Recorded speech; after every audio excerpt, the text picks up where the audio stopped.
Assalamualaikum warahmatullahi wabarakatuh. Nama saya Radhani Daimania dan NIM G0024034. Pada kesempatan kali ini saya akan membuat laporan praktikum ketiga saya, yaitu Tractus respiratorius inferior. Jadi saya akan menjelaskan pada bagian yang inferior dari trakea, bronkus, pleura, dan pulmo. Nah, jadi pada bagian trakea itu dia letaknya itu setinggi sklerotopis VC6 sampai VTH 4. Nah, pembagian itu ada trakea pars cervicalis dan pars thoracalis. Untuk penyusunnya itu ada cartilago trachealis, ligamentum annular trachealis, musculus trachealis, dan jaringan pengikat elastis. Nah, jadi pada bagian trakea itu ada bangunan penting-pentingnya, yaitu ada bifurcatio trakea, lalu ada carina. Bifurcatio trakea itu terletak pada sklerotopis VTH 4 atau 5. Selanjutnya ada carina, yaitu penunjukan pada bifurcatio trakea yang fungsinya itu sebagai reseptor iritan atau reseptor batu. Nah, jadi untuk vaskularisasi trakea sendiri itu dia ada arteri tiroidea inferior untuk venanya atau drainase venanya itu dari vena laryngeal inferior ke plexus tiroideus sampai vena laryngeal inferior. Selanjutnya ada inervasinya, yaitu pada bagian simpatisnya itu truncus sympathicus, lalu untuk parasimpatisnya itu nervus vagus dan nervus laryngeus recurrens.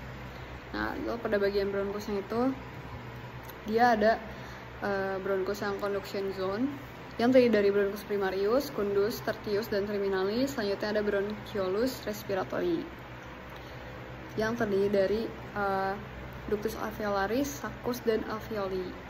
Dan pada bagian conduction zone dari bronkus primarius sampai tertius itu dia memiliki cartilago, dan pada bagian bronchiolus terminalisnya itu tidak ada, dan begitupun bronchiolus respiratori itu tidak ada cartilagonya. Jadi untuk fungsi-fungsinya tuh konduksi dan respiratori itu apa sih beda fungsinya tuh? Jadi kalau untuk konduksi itu fungsinya tuh untuk menyaring, menghangatkan, melembabkan, dan menghantarkan udara ke pulmo, meliputi hidung, faring, laring, trakea, bronkus, bronchiolus, dan bronchiolus terminalis. Nah, untuk zona respiratoris itu fungsinya untuk pertukaran gas antara udara dan darah, meliputi bronchiolus respiratorius, ductus alveolaris, sulcus alveolaris, dan alveoli. Selanjutnya untuk bronkus primarius itu dimulai dari bifurcatio trakea sampai hilum pulmonalis. Selanjutnya untuk dia ada sepasang bronkus primarius dexter dan sinister. Nah, pada bagian dexter dan sinister itu bronkus primariusnya itu berbeda.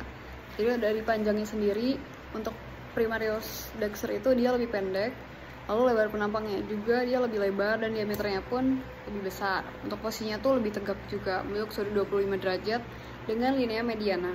Selanjutnya untuk bronkus primarius sinister, dia itu lebih panjang 5-7 cm, dan dia tuh lebih sempit karena diameternya pun lebih kecil. Selanjutnya dia posisinya itu lebih datar atau horizontal, bentuk sudut 45 derajat dengan linea mediana. Selanjutnya untuk bronkus secundus dexter, dia pada bagian yang dexternya itu dia berjumlah 3 sesuai lobus pulmodexter, dan letak skleratopisnya itu dia masuk hilum pulmonis tinggi VT5. Selanjutnya untuk penamaannya itu yang pertama, karena dia tadi ada untuk penamaannya itu dia bronkus secundus epiarterialis dan bronkus secundus hyperterialis. Nah, untuk bronkus secundus sinister itu dia ada 2 sesuai dengan jumlah lobus pulmo sinister.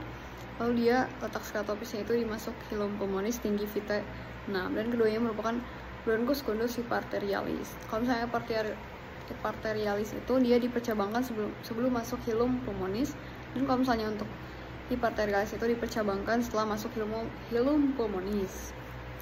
Nah, untuk bronkus tertius itu pada bagian dexter itu dia jumlahnya 10 bronki, dan sinister itu 8 atau 9 bronki.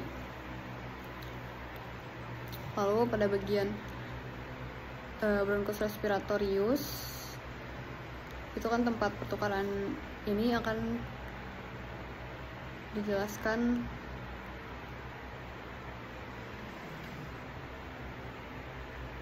Oke, baik. Selanjutnya masuk ke bronkus respiratorius, ductus alveolaris, sulcus alveolaris, dan alveolus.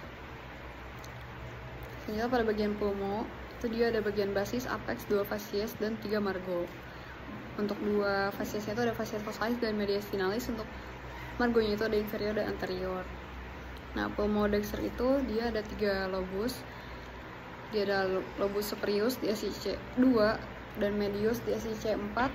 Lalu bagian inferius dia di SIC 6. Di sini ada 10 segmen tertius bronki dan ada 2 visura, yaitu visura obliquopulmonis dextra, visura horizontalis pulmodextra. Selanjutnya untuk pulmo sinister dia ada 2 lobus, yaitu di SIC 2 dan 6. Dia ada 8-9 segmen tertius bronki dan hanya ada 1 visura obliquopulmonis sinistra dan dia terdapat lingula pulmonis.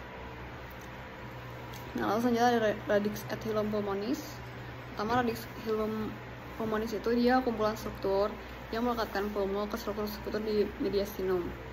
Untuk hilum pulmonis itu daerah tempat struktur-struktur masuk dan keluar seperti bronkus, avi pulmonalis, vasa limfatika, dan nervi. Selanjutnya ada struktur yang melewati hilum pulmonis. Pada bagian dexter dia ada bronkus hepatarialis, lalu arteri pulmonalis, 2 bronkus hepatarialis, dan vena pulmonalis. Nah, pada bagian sinisternya itu dia ada arteri pulmonalis, 2 bronkus hepatarialis, dan vena pulmonalis. Nah, untuk vaskularisasi pulmo sendiri, dia vaskularisasinya itu secara fungsional itu oleh avi pulmonalis dan nutritif oleh arteri bronchialis.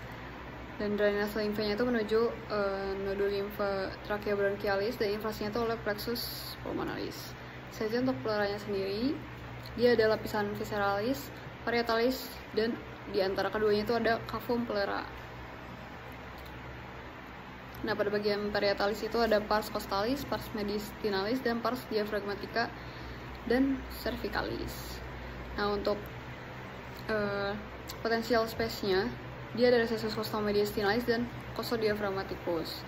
Untuk inervasinya, dia pertama pleura parietalis itu ada GSA yang dia tuh timbul nyeri, ada pars costalis yaitu nervus intercostal, dan pas diaphragmatica dan mediastinalis oleh nervus phrenicus. Jadi ada pleura visceralis, GVA yang tidak menimbulkan nyeri. Nah, untuk drainase vena parietalis, dia vena itu bersatu dengan vena sistemik pada bagian dinding toraks yang berdekatan, dan pleura visceralis itu bermuara ke vena pulmonalis. Nah, untuk vaskularisasinya itu pleura parietalis itu pars mediastinalis itu arteria pericardiofrenica, pada bagian diafragmatika itu arteri frenica superior dan musculofrenica, dan pada bagian costalis itu arteri interkostal. Nah, pada bagian visceralisnya itu dia ada arteri bronchialis cabang aorta ascendens pectoralis.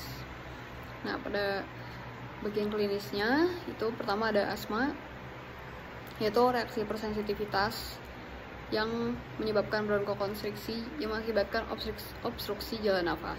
Selanjutnya ada efusi pleura, yaitu ada kelebihan cairan yang terkumpul dalam kavitas pleuralis, dan selanjutnya hemotoraks, kondisi ketika ada darah yang terkumpul di cavum pleura, dan piotoraks itu kondisi ketika ada nanah atau pus yang terkumpul di kavitas pleuralis. Selanjutnya ada tracheostomi, tindakan pembedahan dengan membuka trakea karena adanya obstruksi bernafas. Selanjutnya ada trokosentesis, yang yaitu dia tuh tindakan mengeluarkan cairan atau pus atau darah dengan memasukkan jarum di tepi atas koste, dan posisi jarumnya itu ada di atas tepi bawah, tepi atas nervus, tepi atas koste, karena di bawah atau di margo inferior koste itu ada nervus interkostal. Lalu selanjutnya ada traktostomi, yaitu prosedur memasukkan selang ke dalam cavum pleura untuk mengambil cairan pleura. Dan trakotomi, prosedur invasif dengan menginsisi dinding toraks untuk mengakses cavum toraks. Mungkin cukup sekian presentasi atau paparan saya mengenai laprak anatomi yang ketiga saya. Wassalamualaikum warahmatullahi wabarakatuh.